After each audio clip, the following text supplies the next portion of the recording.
கோயம்புத்தூர்ல இருக்கிறேன். சரி சரி. உங்க வயசு? எனக்கு வயசு 93.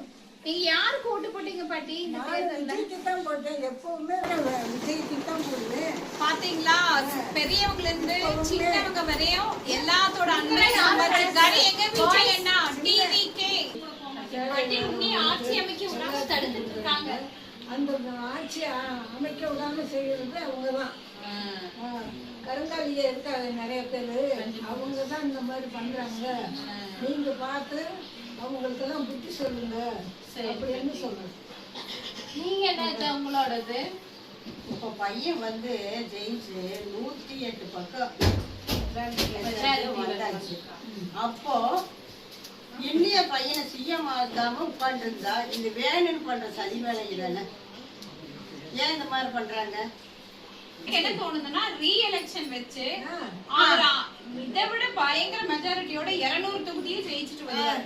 அதுதான் பண்ணணும். அது பண்ணும். அப்படி இல்லாட்டி அவர் சிஎம் ஆகணும். இது ஏதோ ஒண்ணு பண்ணணும். ஏன் இப்படி பண்ணிட்டு இருக்காங்க? நியாயம் இல்லையே. மக்களே, பாட்டிக்கு 93 வயசு. ஆனா அவங்களே வந்து விஜய் மேல அவ்வளோ, அண்ணா மேல அவ்வளோ இது இருக்கிறாரு. கண்டிப்பா நம்மளோட சப்போர்ட் எல்லாமே டிவிக்கு எல்லாரும் கொடுக்கணும். எல்லாத்துக்கும் அவர் நன்மைதான் செய்வாரு. நல்லபடியா ஆயுசோட நீங்க இருந்து நல்லா ஜெயிச்சு வரணும். டிவிகே சொல்லுங்க பாட்டி. டிவிகே.